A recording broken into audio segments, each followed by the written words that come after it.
Alright, here we go. Welcome back to the Game Smash Podcast, and as always, I'm your host, William Liberty, and with me is... Fawaz Muhammad Yusuf. And today, it's a lot of TGS stuff, and a couple other things. We got Battle Chasers Night War. We got Gravity Rush 2 and Gravity Rush Remaster. We got Neo. We got Resident Evil Umbrella Corps. Bloodborne, The Old Hunters Expansion. Street Fighter, new characters Rashid and Karen. We got StarCraft Legacy of the Void release date and launch trailer. And then finally, Persona 5 trailer and delay. So, yeah. So let's just dive into what we played this week. Obviously, more Metal Gear for me. Loving that game. It's a lot of fun. I recently was actually able to start playing a little bit of the online stuff because there's online features to this game, right? Yeah. So you can actually invade other people's bases, right? And steal, I heard about that. Steal their like soldiers and whatnot. So I thought, hey, let's see if I can steal some soldiers, because I want to improve my base. Because I didn't realize that you can really upgrade your defenses to your base. And I'm like, I walk in, I try and steal one little machine gun. And there's cameras everywhere. There's cameras on drones floating around the base. All the soldiers have bulletproof vests and riot shield helmets. And then it's like there's turrets everywhere, and I just get completely wrecked. So I'm like, nope, alright, not doing this. Because I feel like it's an endgame thing to do. I feel like because it's like the stuff that I have is I can't compete with the amount of craziness that was in that phase. And then other than that, I had a lot of fun. I played Civ 5 with a couple of friends, so I played a little bit of that. It was kind of funny because we were all in the same room. We're all connected like through local network, and we're playing Civ 5. But we played a game type where it's like Raging Barbarians, which means that there's like computer-controlled like units that scour the map and kind of attack you. And we were so far away from each other that honestly, it was just all of us fighting our own different Raging Barbarians. Like, we barely made contact with each other. So I was like, what the hell are we even doing? But it was fun. It was fun. But anyway, that's what I did this week. What about you, Fawaz? Oh, so I started playing because we're gonna get to this later, but a new expansion was announced for Bloodborne. Yeah. So I was like, you know what? Hi, let me give it another shot. You can do it, Fawaz. I believe. Yeah. So I booted it back up. I watched a bunch of Let's Plays, and I discovered something very, very important, and that's what the dude was calling the Dark Souls run. In that you could just run past a bunch of enemies. So there's this giant bonfire at the start of the game where there's like 20, well, not 20, but probably close to 15 enemies just around this really big bonfire. Right. I cleared that places a bunch of times. But then the issue is that it takes me a long time to clear that area. Then I go to the next area, and then I die, and I'm like, oh my god, I have to do all of this all over again. So anyway, I realized that, oh wait, I can just run past all these guys. So I just ran past them. And yeah, I finally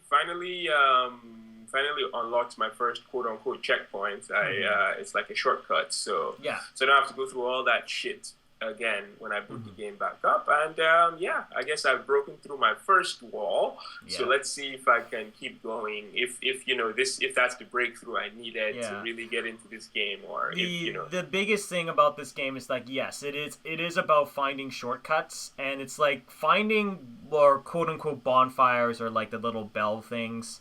That's part of the game, but the biggest part of the game is opening up the checkpoints so that you can just do the Dark Souls run and just run through the game. But yeah, that part where there's like 20 guys staring at a giant like fire in the middle of the town, I run away from them almost all the time. Like, it's just not worth it at a certain point. Like, it's good to grind there in the beginning and kill a couple of, dudes, but once you want to like make your way to the boss, it's like it makes sense to just run. But yeah, good to hear. Have you made it to the first boss yet, or are you still? Yeah, I found him, but okay, I was getting to the point that I knew he was going to spawn. Like I fought these two werewolves and I Right, killed right. them surprisingly, Mm-hmm. and then I fought this big dude with a brick in his hand. Yes. He looks really terrifying, but he's actually so easy Yes. Yes. because he just comes up. He's like the easiest character in the game to do the I don't know what The the visceral official. attack. Yeah, he's like the easiest character in the game to do that thing on. He just comes up to me, I shoot him, and I OTK him every time. Yeah. So I killed him, and then I kept walking, and I was like, this looks like the spot from where the cleric beast spawns. So I turned around and I went in the opposite direction. Hmm. Especially since I hadn't opened up the gate yet, so I was like, I'm not about to be spawning no bosses. Yeah. But Because yeah, bear in mind, when you spawn a boss, you're locked in there. Like you yeah, can't I leave. kind of figured. Yeah. That was I was like, I'm never gonna take any chances. So I opened the gate. So the next thing I'm gonna do is I'm gonna try to find the hunter's gear because I heard you can buy it, but you can also find it. Yes. And you know, why pay for something I can get for free? So I'm gonna see if I can get it. If it ends up being too difficult and I keep dying, then I'll just go and buy it because I've got like 5,000 blood echoes or whatever the currency is. I don't really have anything to do with them yet. But yeah, I'll go get that. And once I get that, I'll upgrade some of my shit, and then I'll give the cleric beast a shot. Yeah. I believe in you, Fawaz. I believe in you. But let's get into some news. Battle Chasers Night War. Cool game. Comic book fantasy style game on Kickstarter. Yeah. With some JRPG roots. So what do you think of this game so far? Okay, so here's the funny thing, right? You know how developers are always, when the parent company is being an asshole, they go to Kickstarter to make a spiritual successor for a game that they're known for, right? I mean, that's pretty much what's been happening these past couple of months. So this game is actually from the guys behind Darksiders. Yeah. It's because you can just look at the art style and you can tell. Yeah. However, it is actually not a spiritual successor to Darksiders, which caught me completely off guard. It's like an old school JRPG, but with really cool. I really like the character models. Yes. And stuff. I like what I've seen so far. It hit its goal. It hit its goal already, so we're definitely going to be seeing it at some point in the distant future. Who knows with all these Kickstarter. Yeah, the hand-painted textures especially just make the game look really, really nice. And honestly, I think this looks a lot better than Darksiders.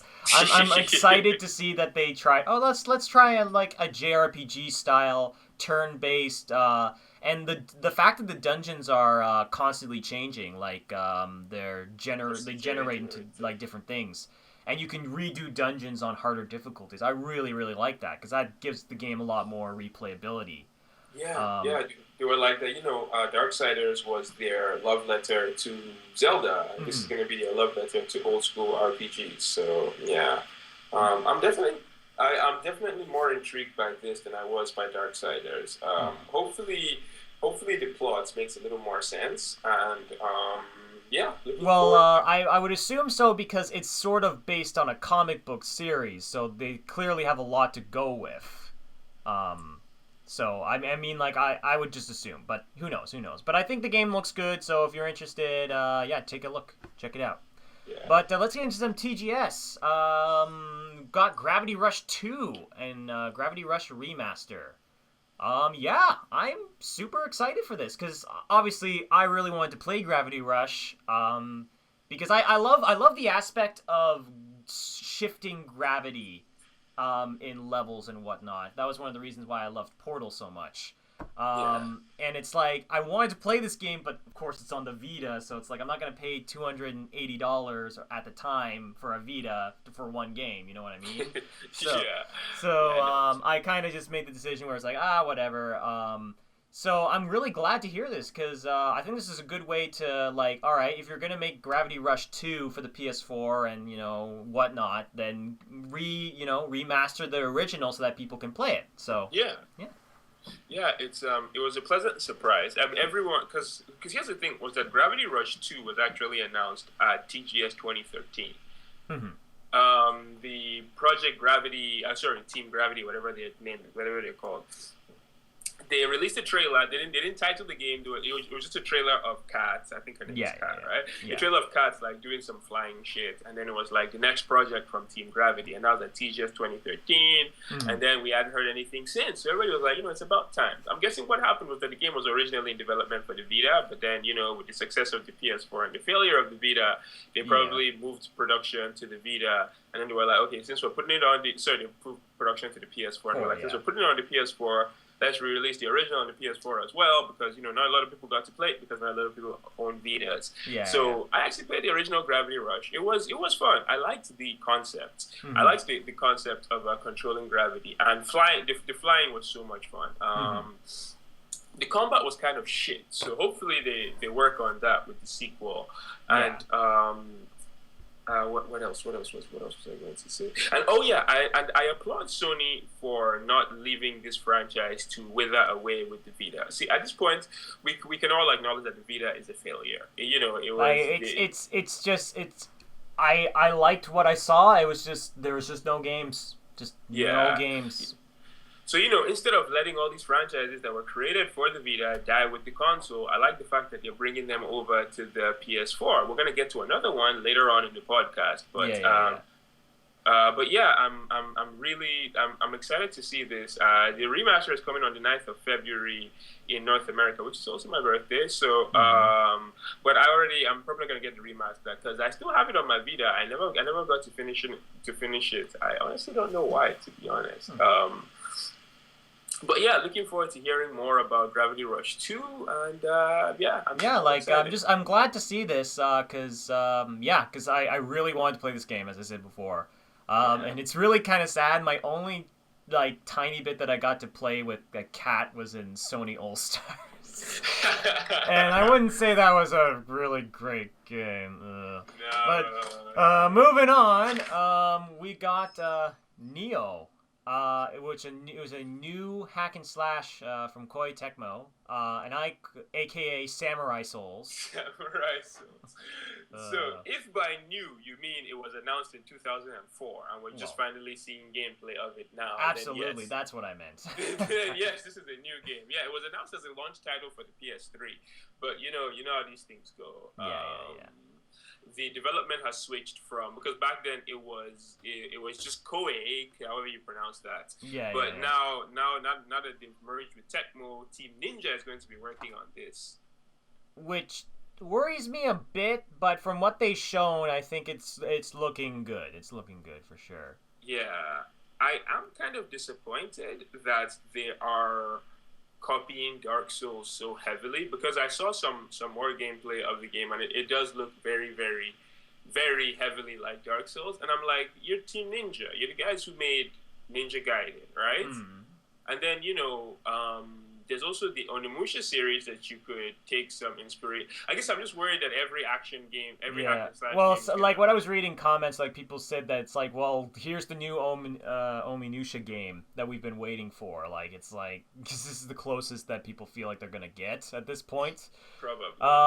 But it's interesting because I do agree, it does look like Samurai Souls, but I feel as if there's certain aspects that could be slightly different. Because obviously the Souls games are super challenging and hard, and especially Dark Souls. Dark Souls is more about being defensive and then finding the perfect time to strike. So it would be interesting to see if they change the gameplay flow to something different. Right now it looks like it, but if maybe once we get our hands on it, could be slightly different or play completely different. I don't know. I like the aesthetic a lot. I love the Japanese kind of stuff in this. Watching the trailer for that game made me realize how long it's been since we got a game that was set in feudal Japan. And I really, really miss that setting. I loved Onimusha, and that's really the only thing I can think of off the top of my head. But I loved Onimusha, and it's a shame that Capcom just don't want to give us a sequel to it. So hopefully this captures a little bit of that. Hopefully it's more Onimusha than Dark Souls, I guess is what I'm what I'm saying. Yeah, I know, and it's even I love Dark Souls and I love Bloodborne, but I'd love for this to be something different. But yeah, exactly. Because it looks good from what I've seen, which is not what I'm gonna say about the next thing on our list. Alright, so Resident Evil Umbrella Corps. Multiplayer, fast-paced, competitive team shooter. Not the words you used to describe a Resident Evil game. And you know, okay, I gotta explain this because, okay, Resident Evil has done a bunch of multiplayer stuff. It has. Like, you could think of the Mercenaries games, the Mercenary, like, game mode that's in, like, Resident Evil 5, for example. There was a thing called, there's a game called Resident Evil Outbreak that had co-op stuff. But that game was really freaking weird, and it was confusing to a lot of people, and I've played it, and it's really confusing. And then they recently, the other multiplayer game they did was, I think it was like Operations or something like that. And it was also kind of mediocre and bland. And it's like, you know, Resident Evil, like, I think the thing that ticks me off the most about this is that, this is Resident Evil's 20th anniversary kind of thing. Yeah. And it's like, this is what you show? Like, really? This is what you show? Like, it's like, I honestly, it would have been better if they had just showed, like, a teaser for Resident Evil 2 Remaster. Because a lot of people really like that game. Like, a lot of Resi fans really like that game. A lot. So, I feel like that would have been the way to go. It's just, I don't know, what do you think of it? I actually thought it looks like fun. I can definitely understand why people are upset because, like you said, it's Resident Evil's 20th anniversary, and you celebrate that with a game that is not Resident Evil. Like, I mean, this is, like I said, a fast-paced competitive team shooter. This is a quote from Capcom. You do not use any of those words to describe a Resident Evil game ever. So you know, like, and this is exactly what I said with what was it, Metroid Prime Federations? Yeah. Is that the name is hurting it more. Yes, exactly. If this was announced with Resident Evil 7, which was like an old school Resident Evil, then I don't think people would be so upset about it. I think people would look at this game and they would judge it for what it is. Which it actually looks like a fun team shooter and it looks like it could bring something different to the team shooter dynamic. Plus, it's only like $30, so there's that too. Yeah, which is fair. Yeah, I guess the thing that bothers me is that I've seen the multiplayer of Resident Evil games, like, kind of, the quality hasn't ever been really that great, so hearing another fast-paced, competitive team shooter doesn't really lead me to get super hyped for it. But maybe I am overreacting because you're right, the name is hurting it a lot. Like, if this was just like another game, like Zombie Shooter or something like that, like, I would probably give it more benefit of the doubt. I think a lot of people would. Or if this was like a multiplayer mode that was attached to like an old school Resident Evil, or if there was a Resident Evil that was coming out in addition to this, this was handled very poorly. But it's Capcom. This is what we've come to expect from them. So I can't say I'm too surprised. Capcom does what Capcom does. Capcom does what Capcom does. But I don't know. It's like, I honestly, at this point, I'm way more interested in the Resident Evil 2 remaster than this. So, I don't know. I was hoping to hear more about 2 and not this. Oh well. But, maybe some people, like, maybe a lot of people aren't giving it, enough of a chance. So let's see if we can get some more gameplay for it. And yeah, who knows? I don't know. Maybe it's also because a lot of my friends and I were way more excited for Killing Floor 2. So it's kind of like, we're like, I don't know. But something that I am super excited for, Bloodborne, the Old Hunters expansion. Oh, yeah. As you know, I love Bloodborne. I think it's a great game, and I loved it. So, seeing that we're getting DLC this year makes me very, very happy. And it's not delayed! Yay! Yeah. So it's. I watched the trailer, and this was one of the things that made me go back and start trying to get into Bloodborne, because the expansion, it actually looks really. There's some really cool looking weapons in it, and I really want to get your opinion on some of them. There was the buzzsaw. Yes. It was like a really long hammer thing with a buzzsaw. It was a hammer buzzsaw, essentially. Yeah, then there was the bow and arrow. That was the one that really caught my eye. Yes. The bow and arrow, because if you watch later in the trailer, there's a scene where the character is using a shield and a sword, right? Yeah. And the sword that's pictured there I watched some gameplay, and that sword is what transforms into the bow. Yeah, like that I was really excited for, because obviously in Dark Souls 2, I used to use my patented CAT, which was cheap arrow tactics. So and it's like that. Seeing the bow come back into Bloodborne just makes me super excited. And obviously, a lot of my friends who love Bloodborne, like one of my friends, he loves bows in games. Like that's his favorite thing to use.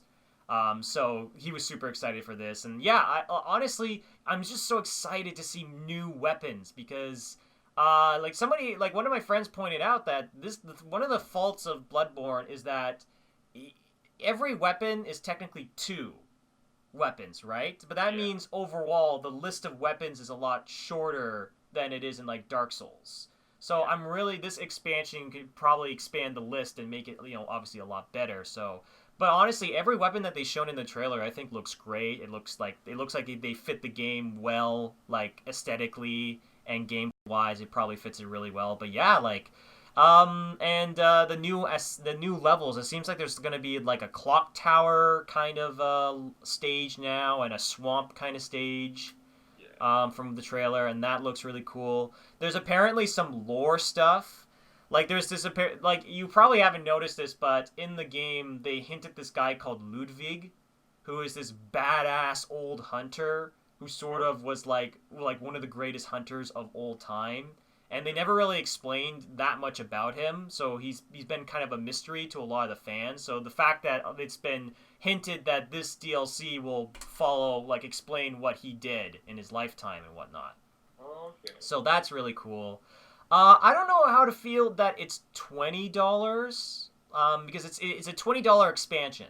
That's the deal. And the Dark Souls DLC has been like around $15 to $10, so that kind of like threw me through a loop.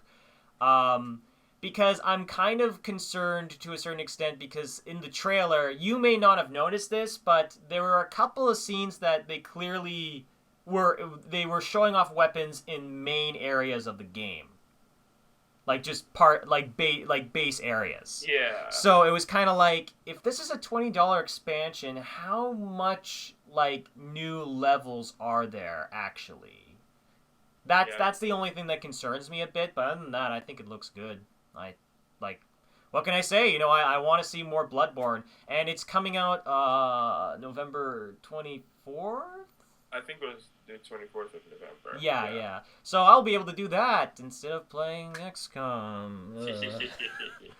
And they're also releasing a version. They're re-releasing the game with the DLC included in it. So yeah, if I really get into this game, because I know in November you'll definitely want your copy of Bloodborne. Oh back. Yes, I will. I will be stealing that back. So yeah. If I really get into it in between now and November, then I'll just pick that up. And but also, Fallout 4 is coming out in November. Yeah, so it's like it's gonna be a busy month in November, regardless. Yes, it is. But anyway, next thing on our list, Street Fighter. A couple characters. Let's start with the first one, Rashid. So I think it looks cool, but what do you think about him so far? Well, he's the first Middle Eastern character introduced in Street Fighter 4, and funny story. You know what day he was revealed on? What? The 11th of September. Oh, Jesus Christ. Oh. No, I mean, just to clear the air here. Yeah. Weird coincidence. There was a Dubai's game thing that was happening on the 11th of September. Plus, it shouldn't even matter because just because he's Middle Eastern does not automatically make him a terrorist. But I did find it hilarious. I actually didn't even notice. It was the comment section underneath the video that was like, "Oh, really, dude? To the 11th of September?" And I was like, "Oh, yeah, that's kind of funny." But in terms of his gameplay, he looks really interesting. So he's got 2 V skills. Really? One of which, where he rolls, you see in the trailer, he can roll under like a fireball under projectiles. He rolls under, and then he gives it a swift kick to the nuts. And then he has the other one where he does like a jump, like he jumps over you, and you can interrupt it at any point to do like a dive kick. Mm-hmm. So overall, from like the trailers I saw, he seems like a very mobile character, which leads me to believe that he is going to be fine China in that he has very little health. Mm-hmm. Yeah, yes. That I can definitely see for sure. Yeah, his V trigger. There we go. His V trigger, similar to Charlie, is not an install. It's not like a transformation mode. It's one. He does like one. He fires off a giant projectile. It covers it. It's like a giant pillar, a slow moving pillar, and then he can use it to do mix ups and stuff like that. So I'm really excited to see what kind of what kind of uses people can find for that thing. But overall, man, he looks really really interesting and unique, and a nice addition to the overall roster. Yeah, like I think he's definitely a very interesting like character. Like I like his wind kind of theme, like you know Yeah. tornado kicks and whatnot. Like I think that's really really cool. So yeah, I think he definitely and like I said, I feel like the characters that they've shown off for this roster, they all really stand out and they're all really kind of creative and interesting, in their own like gameplay design and you know just design in general. So I think that's really really cool, and I'll be interested to see what more characters come down the line. Also, we got Karen, who we haven't got any gameplay footage, but we got a bunch of screenshots. Oh no, we have a trailer actually. Oh, we do. Okay, never mind. Yeah. So Karen, funny story about Karen. She's only appeared in one game, Alpha 3, similar to Armika actually. She's only appeared in Alpha 3. You think they're doing a lot of Alpha 3 kind of characters? Like you think That we is could the see impression. more? Okay, so they actually released a little blurb describing how the roster is going to be, because the roster is going to be 16 characters. It's going to be 16 characters at launch. There were like 8 classic fighters, 4 brand new characters, and 4 that we haven't seen in a while. So you know, you have your Ryus, your Chun-Lis, your Kens, your Bisons. Those are your classic fighters. Right. Then your brand news, your Nakalis, and your Rashids. And then before we haven't seen in a while, so your Armika, your Nash, who was also in Alpha, actually. Yeah, like, that's why I'm thinking the Alpha love. Like, it's weird. So, yeah, it's looking like... I mean, people are hoping for either Urian or Alex to be the last character that we haven't seen in a while, both of which are from...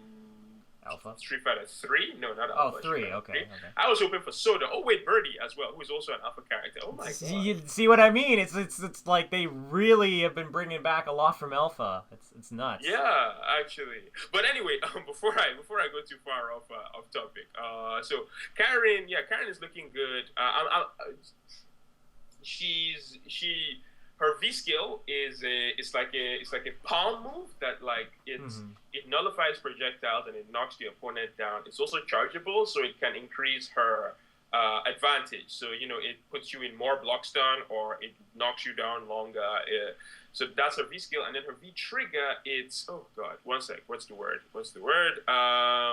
She unlocks. It's like it's an install, so similar to Ryu and Chun-Li's in that you know she goes into a powered up state. Right. But during this powered up state, she gains access to a trademark attack, Gurin Ken, I believe is how you pronounce it. What it is that it's a move that she can do, and then the move has a bunch of different follow-ups afterwards, right? So she can use it for pressure. She has she can go high, she can go low, she has a command grab follow-up, she even has a backdash. So if you do it and your opponent wants to like Dragon Punch you can backdash, make them whip the Dragon Punch, and then make them pay. So overall, she's looking really, really interesting and unique, and a lot of people were asking for Karen.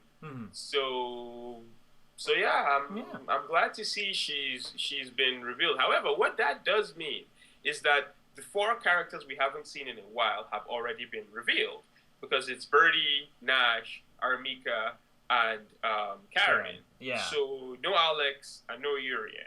Yet, anyway, because, you know, DLC. I mean, we could keep our fingers crossed, like, you know, who knows, but yeah, it's, I don't know, I'm really happy with the roster so far, as I've said on previous weeks, but yeah, I feel like she's another good addition to this, for sure. But I think our next topic, StarCraft 2, Legacy of the Void. We got the release date and a launch trailer, and you wanted to bring up something that I thought was pretty interesting. Has the hype kind of died down for StarCraft 2? I think it has. I think it has. Now, before we get to the negative, I want to get the positive out of the way. This trailer is insane. This trailer is insane. Oh my god! Like Blizzard know how to do. Oh, Blizzard trailers are always a highlight for me because I'm just like, oh, there's that logo. This trailer's gonna be good. Yeah, Blizzard is one of the only companies that I actually look forward to seeing their CGI trailers. Because with most companies, I'm like, show me the gameplay or don't show me anything. But yeah, this looked so good. It's I love how it also captured the elements of a standard StarCraft game, because you had like you had the Protoss trying to create a warp prism to warp him back up. Right. Meanwhile, the Zerg were rushing, and then oh my god, there's that one scene where the two High Templars they get up, and I'm like, I swear to God, if they do not form an Archon, I am going to murder somebody. And then they fuse together, and I was like, oh my god, they got me. They got me. I don't even play this game, but they got me. Yeah. But yeah, moving. The actual one thing I wanted to bring up though was that I feel like because if you remember, a couple of years ago, StarCraft was the premier esports game. Yes. It was it was the one that everybody streamed, but I mean streaming wasn't that was big, exactly what I wanted to talk about, because it's like, it was definitely the esports game. Like, people would be like, oh, what am I going to watch on Twitch, or what am I going to watch on YouTube? I'm going to watch people play StarCraft 2. I'm going to watch other people play StarCraft 2. And then all of a sudden this game called League of Legends came out. And that completely changed very, very quickly, because League of Legends has absorbed a lot of esports attention, for sure. Yeah. So it's kind of like honestly, like I thought about it and I was like, man, I've watched so many more games of people playing League than I have StarCraft 2 at this point. And I think it has to do with the fact that League is constantly evolving, right? So it's constantly changing, new champions are getting added, and, there's world championships every year, and, the game changes aesthetically, like they change up the level, like how it looks and whatnot.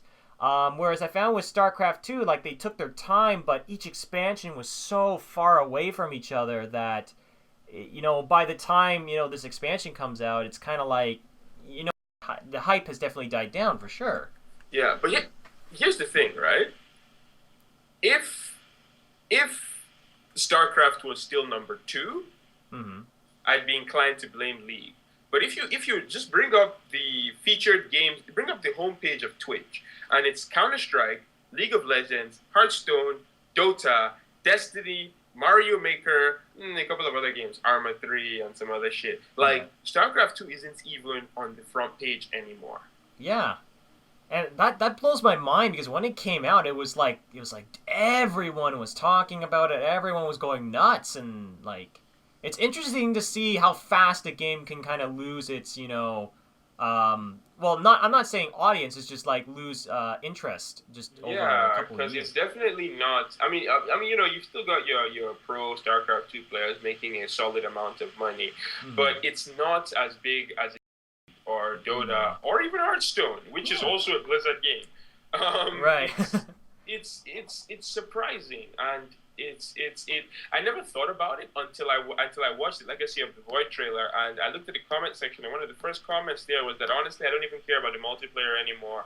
I just want to finish the story that I started like 5 years ago with the first StarCraft Wings game. of Liberty. Wings of Liberty. Thank you. So. Yeah, I feel like I'm not sure what it is exactly. Maybe it's the accessibility, because it's a lot harder to play StarCraft than just to play League or Hearthstone or any of these games. Yes, because obviously those games are free, and if you want to get the full StarCraft 2 experience, you're gonna have to buy the base game with all the expansions. So it makes it a lot harder to get into, for sure. Yeah, I also meant gameplay-wise, because yes, of course. With League and Hearthstone, they're a lot more. Okay, I haven't played League. So you're gonna have to correct. Well, it's like the thing about League is that it's obviously it's a little bit hard to get into, but it's not difficult. Like it's not, you have four like different abilities each champion has, and it's just kind of understanding how to use them in conjunction with each other.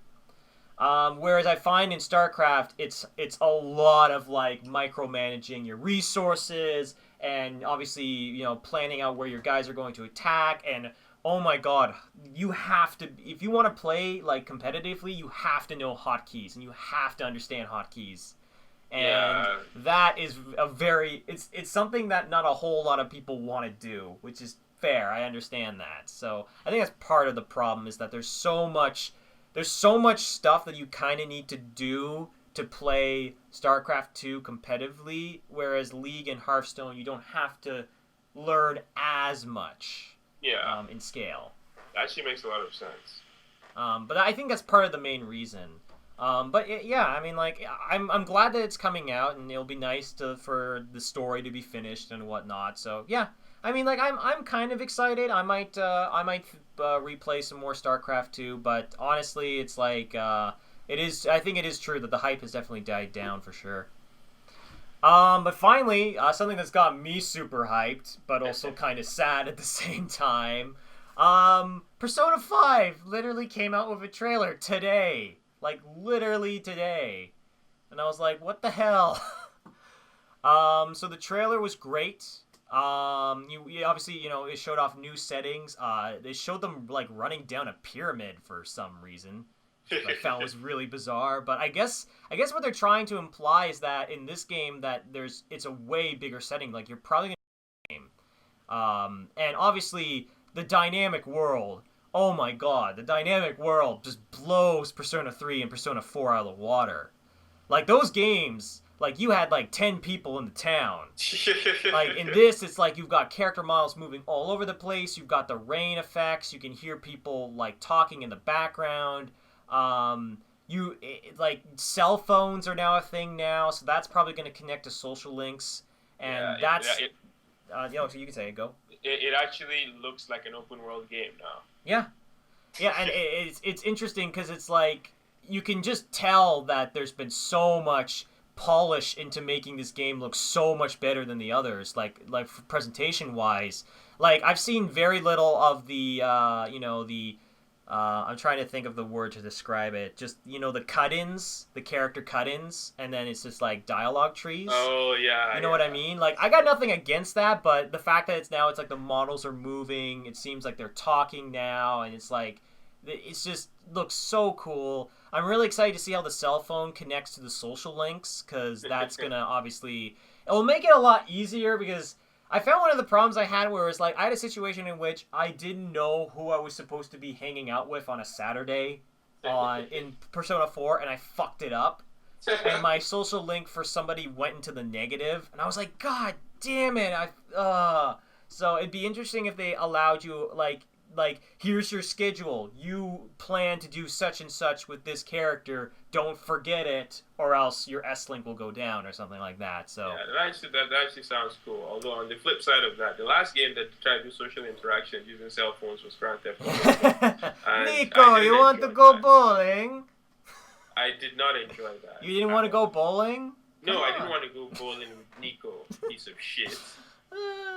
God, that was the best. Baby. But some other things that were really cool. I'm glad that they showed off the actual personas of the characters. So we saw the cat's persona, kind of has like a Zorro vibe, which I think is cool.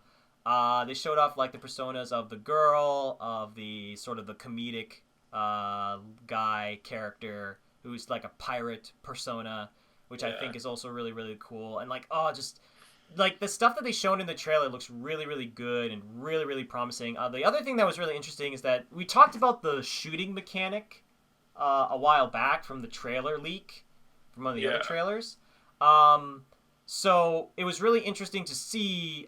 They had like a shot of the guy going random fire, and everyone got in a line and started shooting, their guns, right? So so what did you think of that?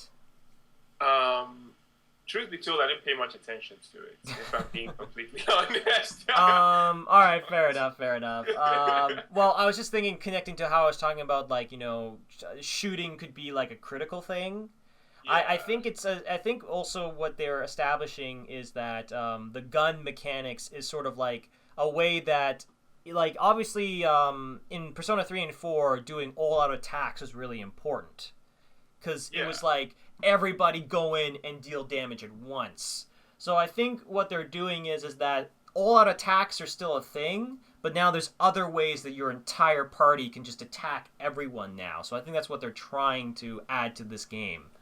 Just more different, more strategies, more different techniques that your characters can use, so that you're not just, because in Persona 3, I have to admit, it was mostly me. All right, he's weak against ice. He's weak against fire. All right, use the ice attack, use the fire attack, all-out attack, and just repeat until the end of time. So that I found was like a little bit limiting as far as like different strategies. So I like to see that. I'm glad that there's still some dumb cartoonish stuff, like when they're running stairs and there's like a giant like rolling boulder that's just chasing them, and they're doing like really cartoonish runs and whatnot. I like that. I think that's kind of cool.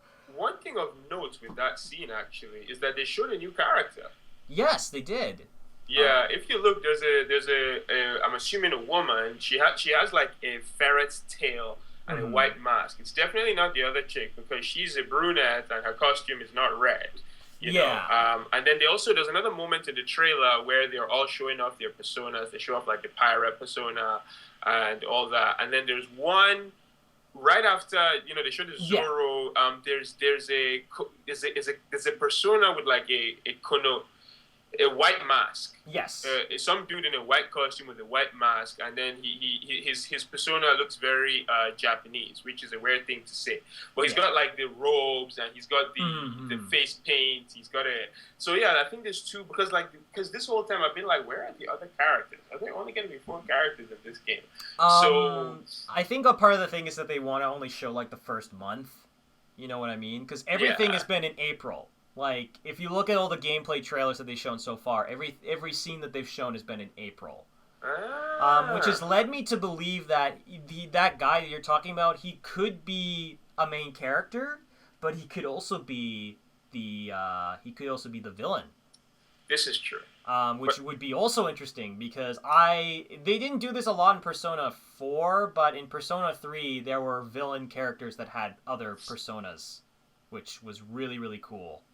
Oh, okay. But yeah, I like everything that they've shown so far, and but now we have to talk about this kind of depressing part, is that the game's delayed. Summer 2016. In Japan. So in Japan. God knows when it's coming to North America. But yeah, honestly, I can't say I'm too surprised. Yeah. It was supposed to be coming out this year, and yet we still know absolutely nothing of the game. We've still barely seen any footage. So, on one hand, I was like, okay, maybe they're just trying to, keep their cards close to their chest. But on the other hand, now that it's been delayed, I'm like, well, I can't really say that's too surprising. Yeah, because even I just like, 2015, Persona 5, it's, there's a 5 and another 5. It's gotta be this year.